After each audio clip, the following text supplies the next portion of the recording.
오늘 저희가 여호수아기 7장에 나와 있는 말씀을 읽었습니다. 제가 어저께 아마 대부분의 분들에게 문자를 보내드렸죠. 오늘 오시기 전에 여호수아 6장과 7장을 좀 읽어보고 와라, 이렇게 좀 말씀을 드렸어요. 이 여호수아기 7장에서 하나님께서 죄를 어떻게 다루시고 공의롭게 사람을 심판하시는가 하는 그런 내용이 누구나 알아들을 수 있도록 쉽게 이렇게 기록이 되어 있습니다. 이스라엘 백성이 모세의 인도에 따라서 광야 생활 이제 40년을 다 마치고 이제 모세가 가나안 땅에 들어갈 수 없기 때문에 우리 하나님께서 모세를 섬기던 모세의 종으로 있던 여호수아를 이스라엘 백성을 이끌 하나님의 지도자로 세워주시고, 그리고 하나님께서 원래 주시고자 했던 그 가나안 땅에 이 이스라엘 백성을 데리고 들어가서 그들이 누려야 될 것과 같은 땅을 정복하게 하시고 그 정복한 땅을 이스라엘 백성에게 지파별로 나누어 주는 그와 같은 내용이 여호수아기에 자세히 이제 기록이 되어 있습니다. 그래서 40년 광야 생활을 이제 마치고 드디어 이 팔레스타인 땅, 가나안 땅의 오른쪽에 있는 데서 요르단 강을 건너서 이제 가나안 땅으로 들어가는 이와 같은 일을 이제 보면서 제가 여러분에게 어제는 6장과 이제 7장만 읽어봐라 이제 그렇게 말씀드렸는데, 또 선행학습을 잘 하신 분들은 1장부터 읽으신 분들도 있으실 거예요. 그래서 1장부터 2장, 3장, 4장, 5장 이렇게 쭉 나가면서 읽어보시면은 이제 이스라엘 백성이 요르단 강을 마른 땅을 건너듯이 하나님의 은혜로 이제 건너는 그와 같은 장면이 나오고, 그것이 끝난 다음에 드디어 이제 가나안 땅에 들어왔어요. 들어와서 첫째 도시의 이름이 길갈이라고 하는 그런 도시인데, 그 길갈에서 하나님과 언약을 맺는 그와 같은 대목이 이제 나오고, 그리고 이 광야에서 태어난 대부분의 사람들이 할례를 받지 않았기 때문에 하나님의 백성의 표인 할례를 받는 그와 같은 대목이 나오고, 그 이후에 하나님의 천사가 여호수아에게 나타나서 내가 선 곳은 거룩한 곳이니 내가 이제 밟게 될 이 가나안 땅은 내 하나님 여호와가 거하는 그와 같은 거룩한 땅이니 내 발에서 신을 벗어라, 이렇게 이야기하면서 하나님께서 이 가나안 땅에 함께 하신다고 하는 그런 사실을 보여주는 그와 같은 이제 대목이 나오고, 드디어 이제 모든 것이 끝난 이후에 가나안 땅에 처음 들어가서 거기서 가나안 백성을 쳐부수는 그와 같은 이야기가 이 여호수아기 6장에 이제 기록이 되어 있습니다. 그 첫 도시의 이름이 여리고라는 도시였어요. 그래서 하나님께서 이제 여리고를 정복함으로 말미암아 이제 하나님께서 원래 주시고자 했던 그 가나안 땅은 여러분이 아시다시피 창세기 15장에 가서 보시면 하나님께서 갈대아 우르에서 아브라함이라고 하는 한 사람을 부르셔서, 그래서 지금 저 중동에 이스라엘이라고 하는 그 나라가 서 있는 바로 그 땅을 내 씨에게 영원토록 주시겠다고 하는 이와 같은 약속에 따라서 이스라엘 백성이 영원토록 차지할 수 있는 그와 같은 하나님의 상속 유업으로서의 그런 땅을 원래 아브라함에게 주셨다가 그 다음에 백성이 많지 않으니까 하나님께서 하나님의 계획을 이루시기 위해서 아브라함의 손자가 되는 야곱에게서 12지파가 나오게 돼서 그 12명의 그 아들들이 이집트에 내려가서 약 400년 동안 거하는 가운데 백성이 크게 불어나서 그래서 이제 가나안 땅으로 올려보내시는 그와 같은 내용이 출애굽기, 레위기, 민수기, 신명기에 이제 기록이 되어 있습니다. 자, 그래서 하나님께서 가나안 땅을 아브라함에게 그 씨에게 영원토록 주시겠다고 그렇게 말씀하셨는데 그냥 얻는 것은 아니었어요.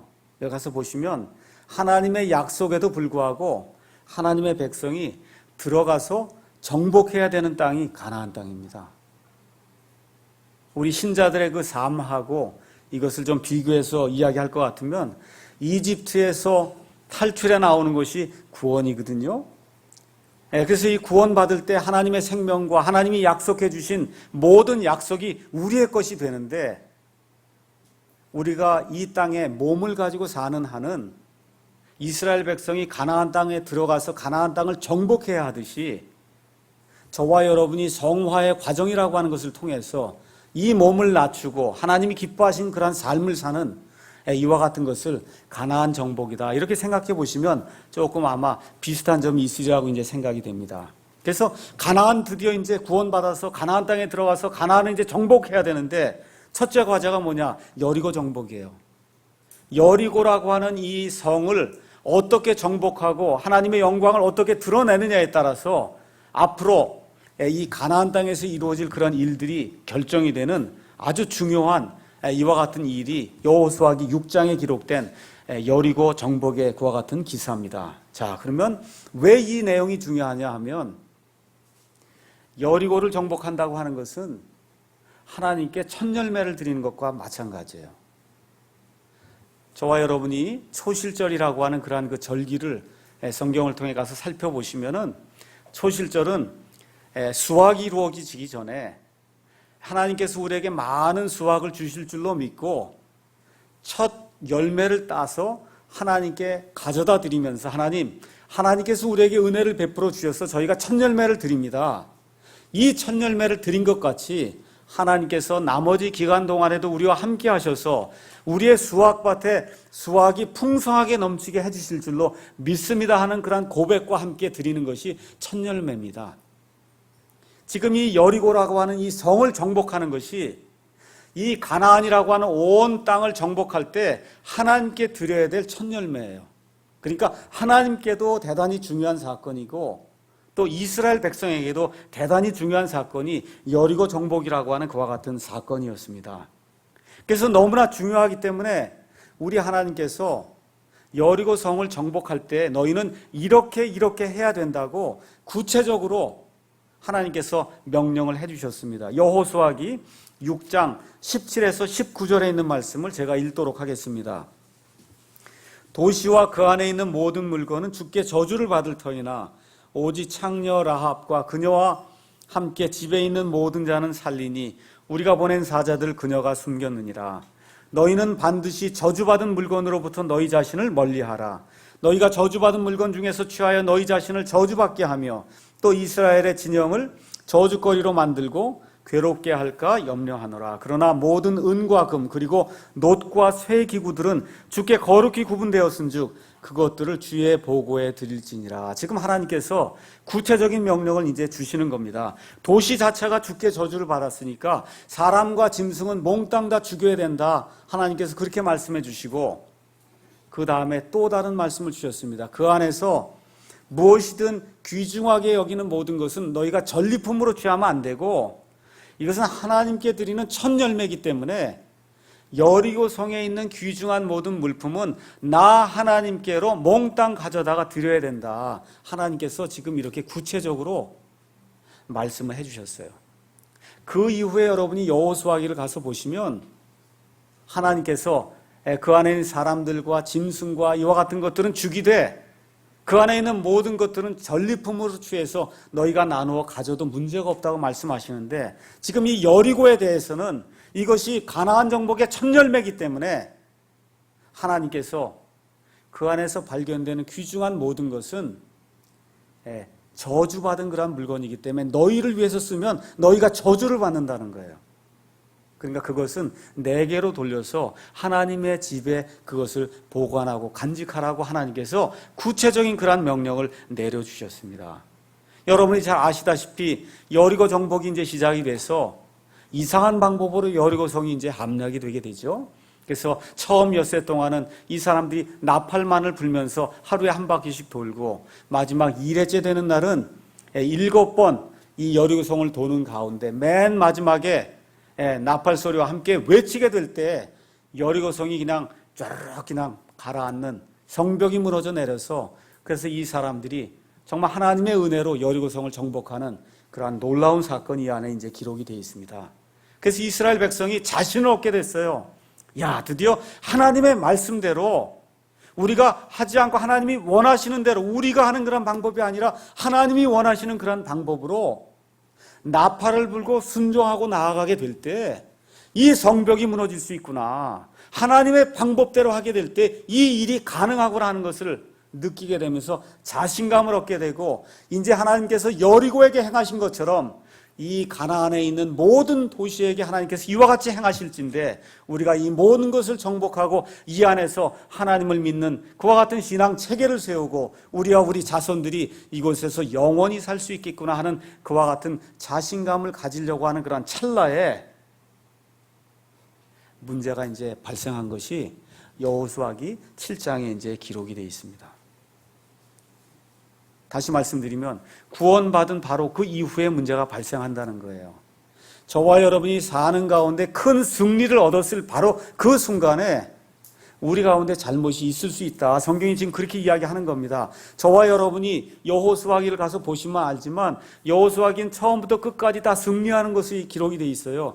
유일한 패배는 여기 여호수아기 7장 그 다음에 8장에 나와 있는 아이성에서 이스라엘 백성이 하나님께 불순종함으로 패배한 것 그거 하나 빼고는 가나안 땅에서 가는 곳곳마다 승리했습니다.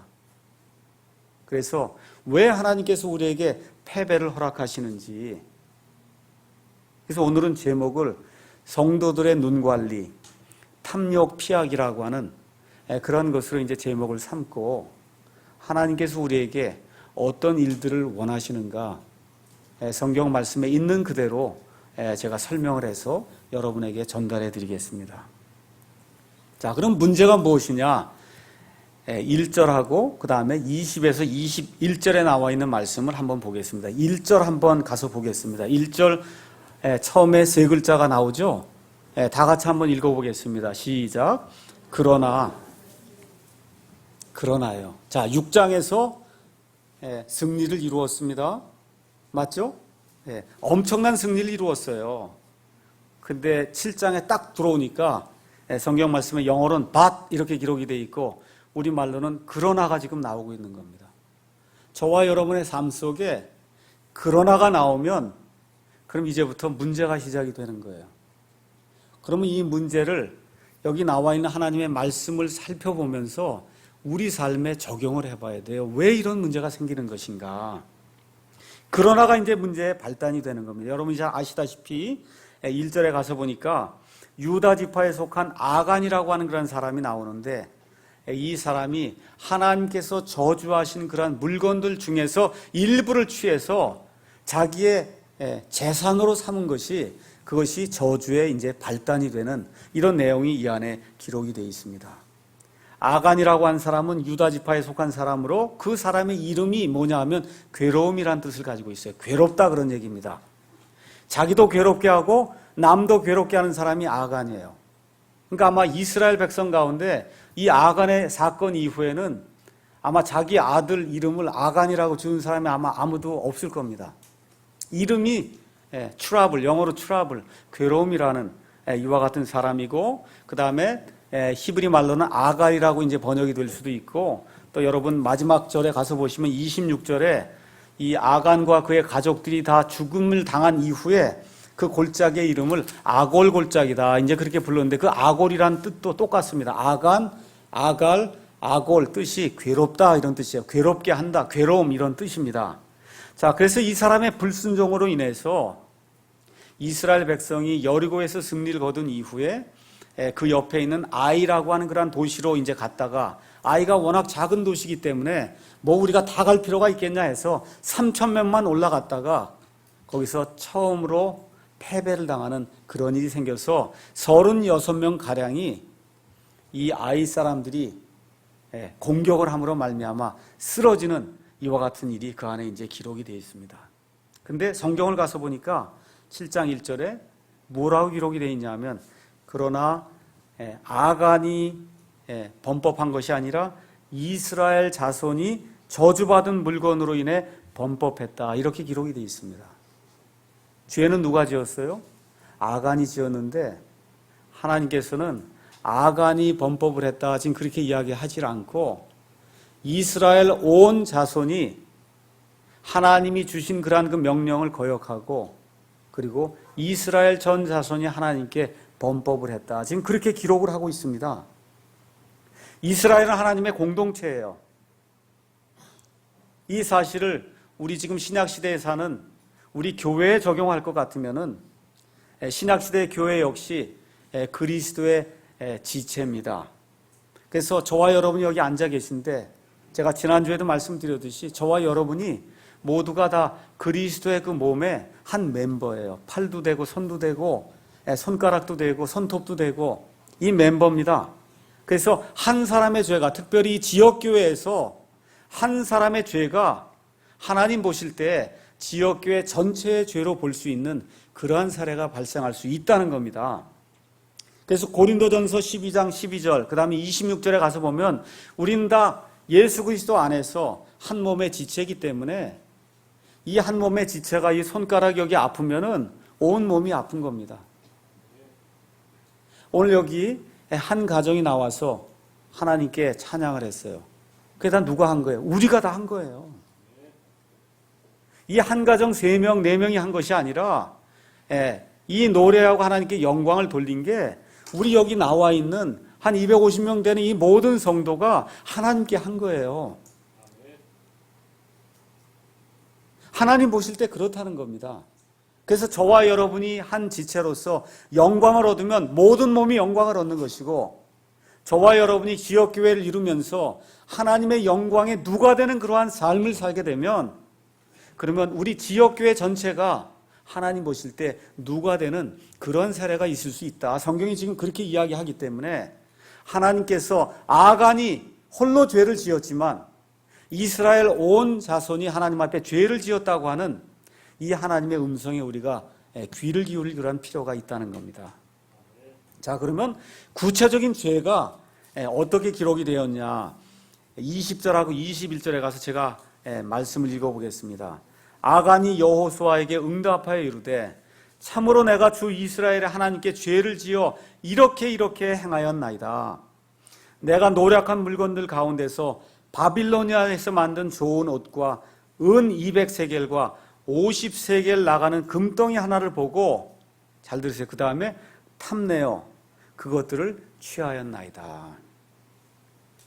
아마 그 당시에는 바빌론에서 만든 옷이 가장 좋았던가 봅니다. 그래서 바빌론산 좋은 그러한 그 옷과 그 다음에 은 200세겔과 50세겔 나가는 금덩어리 하나를 보고는 제가 탐욕이 생겨서 그것을 가져다가 제 장막에다 숨겼습니다. 라고 이렇게 고백하는 그러한 내용이 이 안에 기록이 되어 있습니다.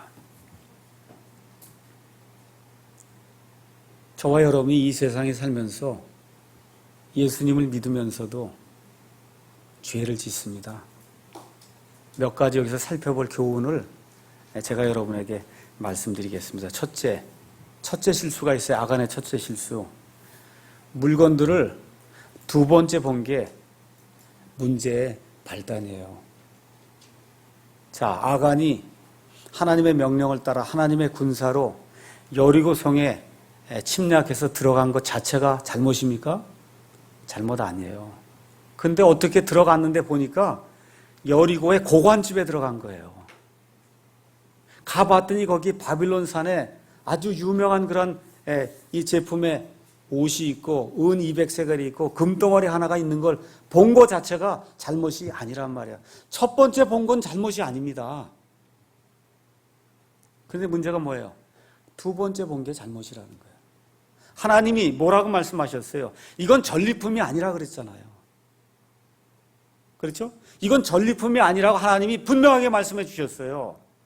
그럼 그걸 봤으면 하나님께 가져다 드려야 되는데 두 번째 볼 때 어떤 걸 가지고 봤어요? 탐욕을 가지고 그 두 번째 눈길을 거기에 주게 될 때 그때 문제가 생긴 겁니다.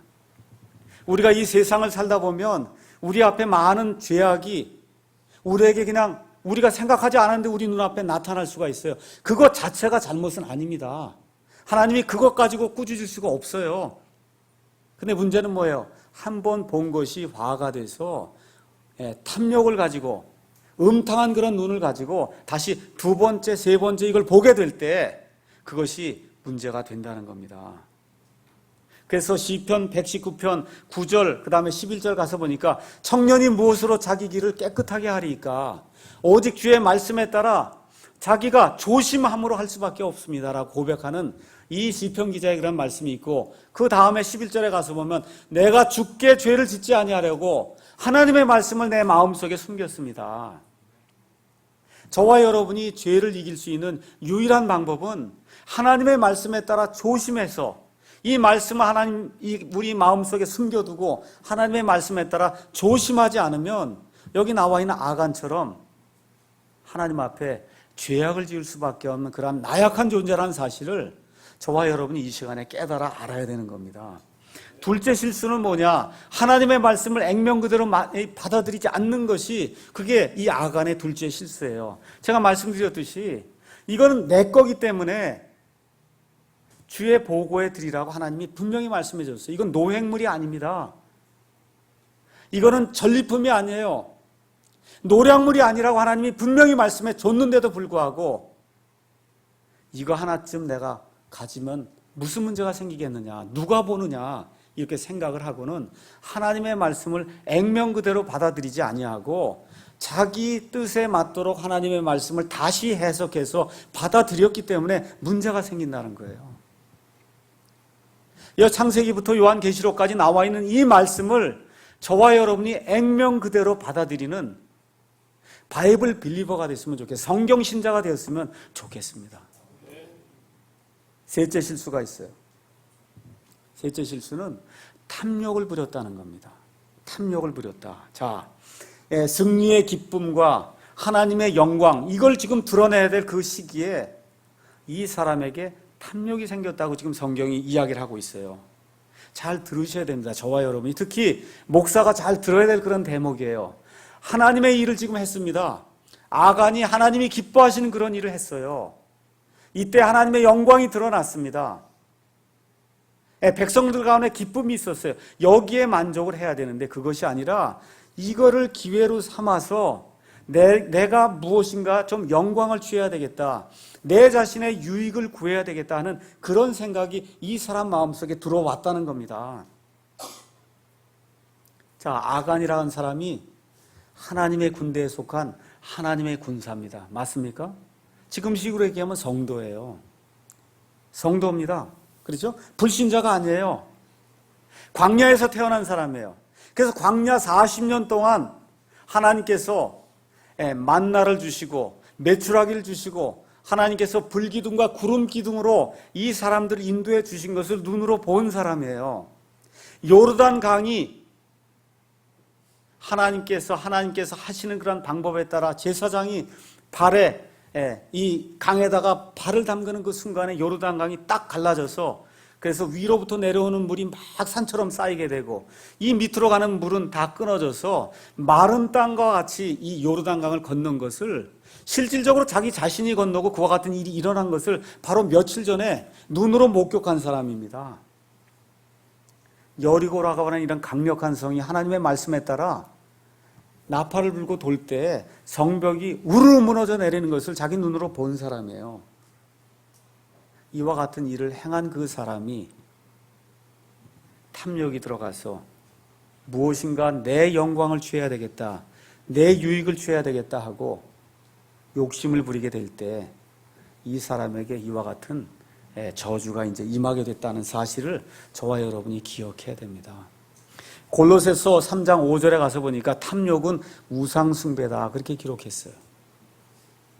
다시 말씀드려서 하나님의 영광과 하나님의 기쁨이 되는 것, 그것을 벗어나서 내 영광과 내 기쁨과 내 유익을 추구하려고 하면 그러면 그것 자체가 하나님보다 나를 높이 두는 것이기 때문에 그게 탐욕이고 그 탐욕이 곧 우상숭배라고 하나님이 우리에게 말씀해 주세요. 그 다음에 아간이 또 하나 실수한 게 있습니다. 그것은 뭐냐 하면 이 물건들을 가져다가 몰래 숨겨도 어찌 하나님이 아실 수 있겠느냐 하고 하나님의 눈을 피해서 내가 무엇인가 사람들의 눈을 피해서 하듯이 하나님의 눈을 피해서 이것들을 숨길 수 있다고 하는 이와 같은 오판을 한 게 그게 아간의 넷째 실수입니다. 이 실수가 언제부터 생기기 시작했냐 하면 우리 하나님께서 아담과 이브라고 하는 우리의 첫 조상들을 만드신 바로 그 순간부터 이 일이 시작이 됐어요. 아담과 이브가 하나님이 원치 않는 그와 같은 일을 행한 이후에 어떻게 했어요? 자기 자신들을 숨겼습니다. 여기 가서 나무 밑에 가서 숨으면 하나님이 어찌 우리를 찾아내실 수 있겠느냐. 하나님은 찾아내십니다. 민수기 32장 23절에 가서 보니까 모세가 갓 지파와 루벤 지파와 이 하나님의 백성들에게 이런 말씀을 하시는 거예요. 너희 죄가 너희를 찾아낼 줄을 너희가 분명히 알지니라. 하나님께서 믿지 않는 자들에게 이 말씀을 하시는 것이 아니라 하나님의 상속 백성에게 지금 이야기하시는 겁니다. 너희 죄가 너희를 찾아낼 줄을 너희가 분명히 알지니라.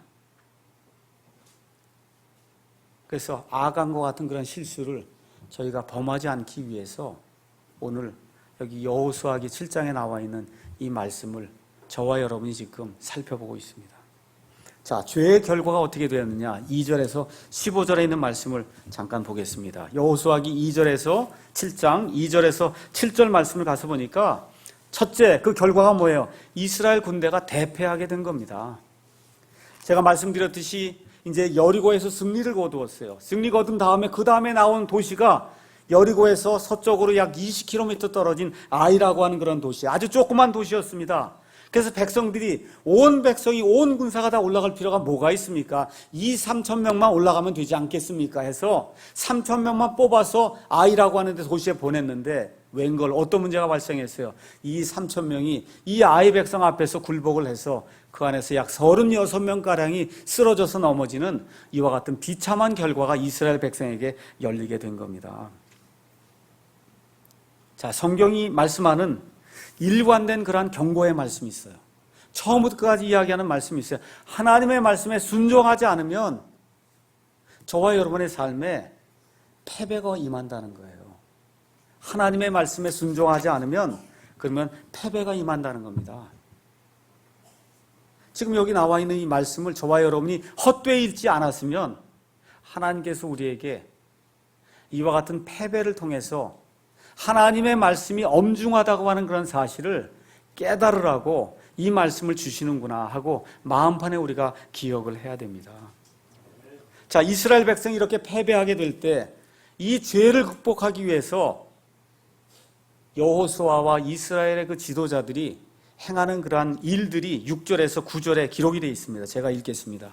여호수아가 자기 옷을 찢고 이스라엘의 장로들과 함께 주의 궤 앞에서 땅에 얼굴을 대고 엎드리며 머리에 흙을 끼얹고 저녁 때까지 있다가 이제 하는 그런 내용이 이제 그 안에 기록이 되어 있습니다. 자, 여호수아와 이스라엘의 장로들이 철저하게 회개하는 그런 모습이 이 안에 기록이 되어 있어요. 우리 지역교회 안에서도 하나님의 영광에 누가 되는 그런 일을 여기 안에 있는 멤버들 가운데 누가 앞으로 행할 수도 있습니다. 이렇게 행하게 될 때 우리 목사와 집사들과 교회 지도자들이 여기 나와 있는 그대로 하나님의 궤 앞에 얼굴을 땅에 대고 흙을 끼얹고 회개하는 그와 같은 모습을 가질 때 하나님께서 우리에게 살 길을 열어주신다고 하는 그와 같은 사실을 특히 교회 지도자들이 분명히 깨달아 알아야 된다. 여기 주의 궤 앞에서 했다 하는 얘기는 하나님의 임재 앞에서 하나님의 그 존재 그 앞에서 우리가 죄를 지었습니다. 아버지 하나님이 이 죄악을 용서해 주시고 하나님께서 우리가 앞으로 어떤 길로 나아가야 될지 우리에게 보여주시기 바랍니다 하는 그와 같은 그 말씀이 주의 궤 앞에서 회개했다고 하는 그런 말씀으로 우리에게 나오고 있습니다. 우리 교회뿐만 아니라 우리 가정 안에서도 문제가 발생할 수 있어요. 그러면 문제가 발생하면 애들 나무래고 부인 나무래고 이러면 안 되죠. 절차가 어떻게 돼야 돼요? 가정의 지도자는 누굽니까? 남편이에요. 그러니까 누가 회개해야 돼요? 남편이 해야 되는 거예요. 지금 여기 나와 있는 그대로 하자 그 얘기입니다. 죄는 잘못은 애가 저지를 수 있습니다. 근데 그 가정의 치리자는 누구예요? 남편이거든요. 그러니까 누가 하나님께 회개해야 돼요? 남편이 해야 되는 거예요. 이 문제가 내 문제입니다 하고 가정에서 남편이 이 가정의 문제를 놓고 하나님께 회개해야지 남에게 미루어서는 문제가 해결이 되지 않아요. 제가 요새 제 아내가 이제 간청을 해서 요새 남편이 달라졌어요. 프로그램을 좀 이렇게 유튜브를 통해서 지금 보고 있어요. 보니까 아주 좋더라고요. 아, 남편이 좀 달라져야 되겠구나. 그래서 하루에 하나씩 보려고 지금 작정을 하고 있어요. 좀 보세요. 우리 남편들이 좀 달라져야 그래야 가정이 변화가 될 수 있습니다. 성경이 초주일관 이야기하는 거예요. 가정의 모든 문제는 남편이 제대로 치리를 못해서 저희 가정을 봐도 그렇고 문제가 항상 제게 있다 이렇게 생각을 하시고 우리 남편들이 좀 분발해야 됩니다. 그 분발할 때 어떻게 해야 돼요? 이 사람이 죄를 졌습니다. 이게 아니라 다 제 잘못입니다. 제가 가정을 제대로 치리하지 못해서 이런 문제가 발생했습니다 하고 하나님 앞에 문제를 내어놓고 남편이 변화가 될 때 가정이 변화가 될 수 있다. 저는 그렇게 이제 생각을 합니다. 그래서 또 살다 보면 우리가 개인적으로 다 어려움을 당할 수 있어요. 이스라엘 백성이 복병을 만난 거예요. 여리고를 함락시켰어요. 얼마나 좋았겠습니까? 그러고 나가서 이제 뭐 우리가 다 할 수 있다고 그러고 나갔는데 지금 아이성에 가서 패배를 하잖아요. 저와 여러분이 예수 그리스도 안에 들어왔습니다. 하나님의 자녀가 됐습니다. 그렇게 되면 만사형통하는 게 아니란 말이에요. 이렇게 어려움이 생길 수 있다 그 얘기입니다. 이 어려움이 생기면 하나님의 백성이라고 하면 하나님이 내게 왜 징계를 주시는가 생각을 하고 각자가 하나님 앞에 나아가서 하나님 제 자신을 돌이켜 볼 수 있는 좋은 시간을 주셔서 감사합니다. 제가 돌이키겠습니다 하고 돌이켜 나가는 것이 가나안 땅에서 승리하는 그런 삶을 사는 비결이라고 하는 것을 저와 여러분이 기억해야 되겠습니다. 자, 16절에서 26절에 가서 보니까 이 사건의 클라이맥스가 기록이 되어 있어요. 클라이맥스가. 하나님의 심판이라고 하는 것이 이 안에 잘 들으세요. 아주 명확하게 누구나 봐도 알 수 있게 그렇게 기록이 되어 있습니다. 하나님 불분명한 그런 분이 아니에요. 하나님은 모든 것을 명확하게 누구라도 읽으면 다 알 수 있게 그렇게 기록해 주신 분입니다. 저와 여러분의 배움을 위해서. 저와 여러분이 꼭 기억해야 될 게 있어요. 하나님은 사랑의 하나님이실 뿐만 아니라 하나님은 공의와 심판을 집행하시는 하나님이에요. 하나님을 하나님 되게 만드는 하나님의 그 근본 속성은 하나님의 거룩함이에요. 하나님의 거룩함은 무엇을 요구하느냐 하면 죄를 봐주고 하나님이 긍휼히 여기시지만 죄를 그대로 두시지는 않는다는 겁니다. 또 하나 기억해야 될 것이 있어요. 그것은 뭐냐 하면 우리 베드로전서 4장 17절 말씀 한번 보겠습니다. 베드로전서 4장 17절에 있는 말씀 한번 보겠습니다.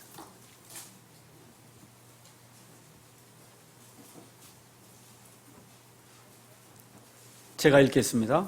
하나님의 집에서 반드시 심판을 시작할 때가 이르렀나니 만일 그것이 우리에게서 먼저 시작되면 하나님의 복음에 순종하지 않은 자들의 마지막은 어떠하겠느냐. 하나님께서 심판하시는데 누구 먼저 한다고요? 하나님의 백성을 먼저 심판하세요.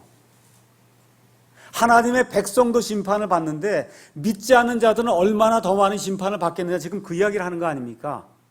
그래서 하나님께서는 하나님의 백성이 정결한 백성이 되기 위해서 그렇게 만들기 위해서 하나님께 죄를 지은 그 죄를 하나님이 그냥 두시지 아니하시고 심판하신다고 성경이 이야기를 합니다. 근데 심판하시는데 하나님이 두루뭉술 이렇게 하는 게 아니라 하나님이 심판하실 때 정조준을 하세요. 여러분이 007 영화나 이런 거 가서 어디에 폭격하는 거 이렇게 보시면은 쫙 날아가갖고 그 물체가 딱 정확하게 포착이 될 때 그때 가서 폭탄이 떨어지듯이 하나님이 저와 여러분의 이런 죄를 심판하실 때는 두루뭉술하게 이렇게 하지 아니하시고 딱 정조준을 하셔서 심판하세요.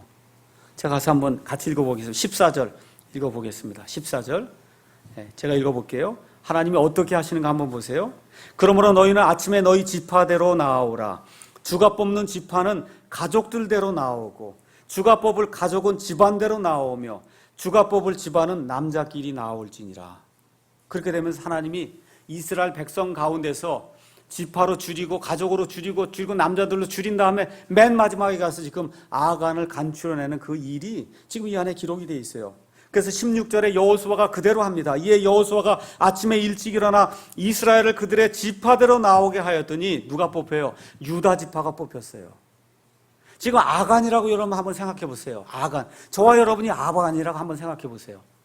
야, 이거 지금 하나님이 과연 나를 찾아낼 수 있을까? 근데 지금 누가 뽑혔어요? 유다 지파가 뽑혔단 말이에요. 이거 나를 찾아낼 수 있을까? 근데 그 다음에 가서 보니까 17절에 그가 유다의 가족을 나오게 했더니 어떤 가족이 뽑혔냐면 세라 족속의 가족이 뽑힌 거예요.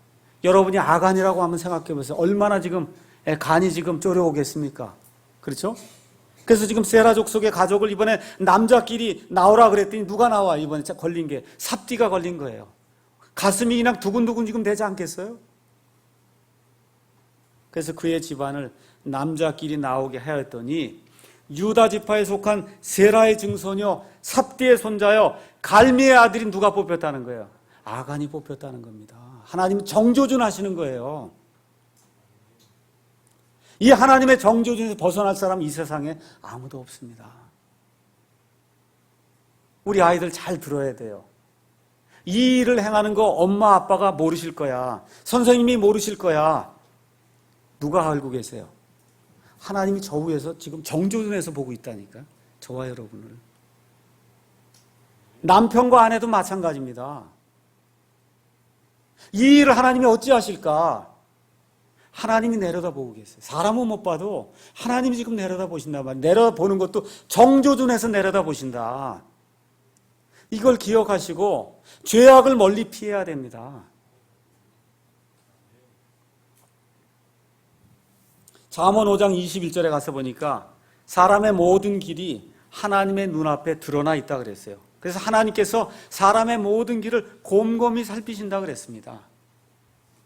이 땅과 우주는 어떻게 형성이 되어 있냐면 이 땅이 있고 그 위에 하늘이 첫째 하늘, 둘째 하늘, 그 다음 하나님께서 셋째 하늘이 있고 그래서 땅 밑에 있는 것 그래서 이렇게 5부분 정도로 구성이 되어 있는데 우리 하나님의 눈이 그 5부분 모두에 가득 차 있다 그래요.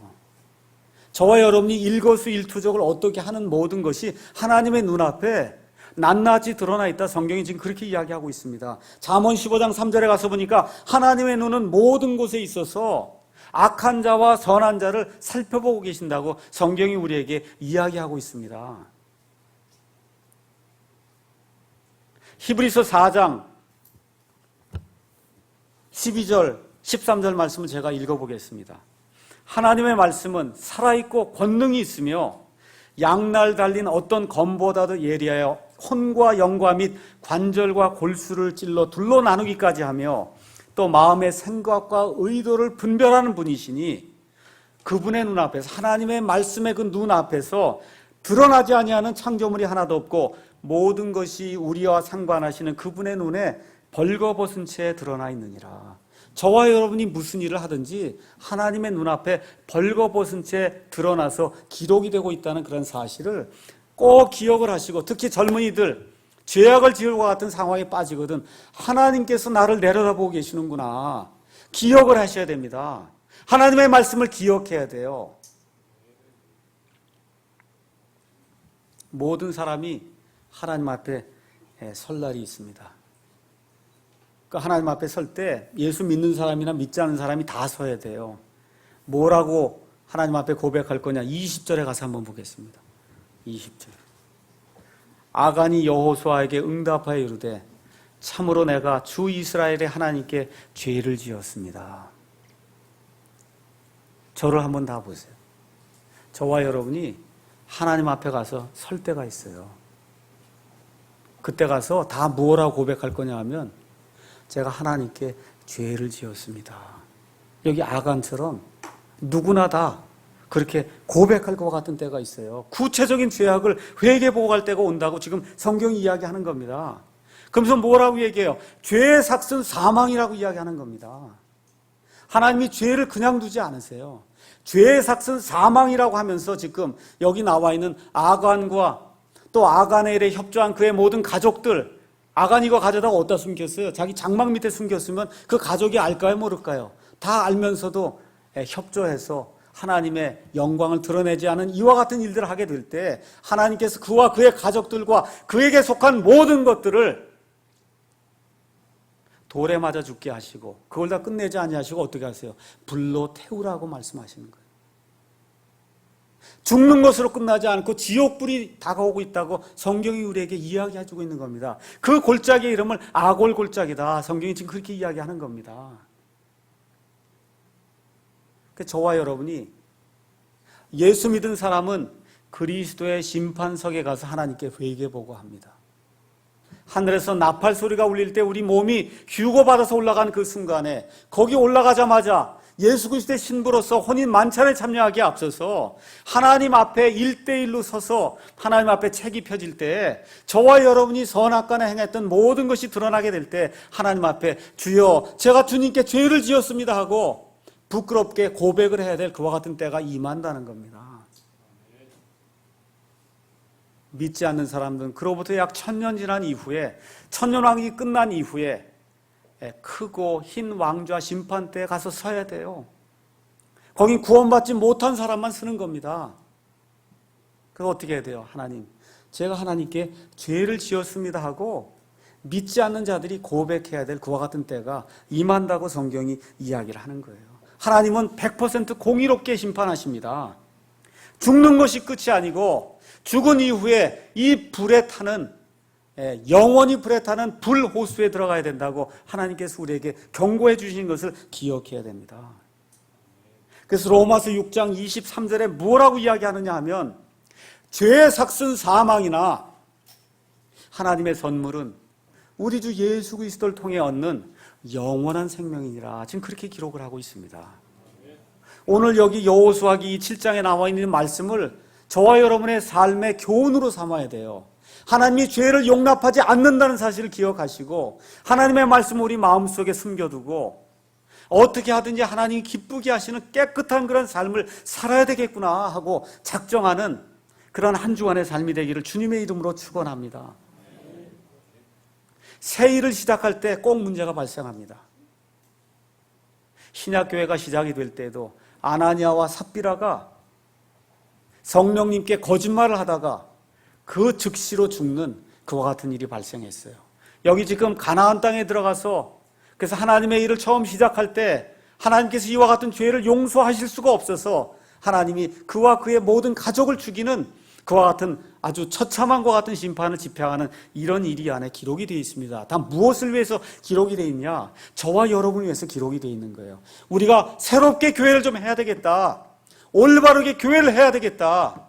하나님의 올바른 말씀을 가지고 신약교회다운 그러한 교회를 한번 해봐야 되겠다고 이 땅에서 일을 시작하는 그러한 순간에 이 순간에 우리가 놓여 있습니다.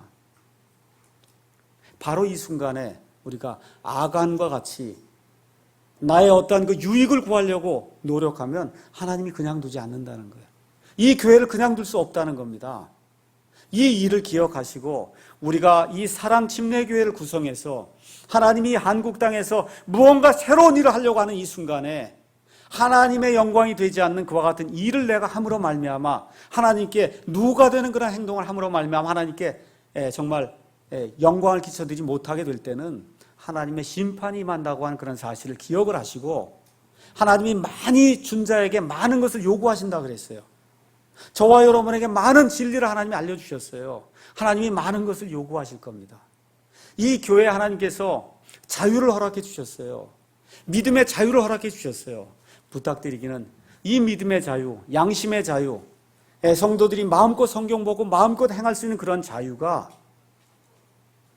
저와 여러분의 방종으로 이어지지 않도록 저와 여러분이 이 사건을 기억하면서 우리가 어떻게 살아야 될 것인가 다시 한번 하나님 앞에 우리 자신을 돌이켜보는 그런 귀한 한 주간이 되기를 예수님의 이름으로 축원합니다. 기도하겠습니다.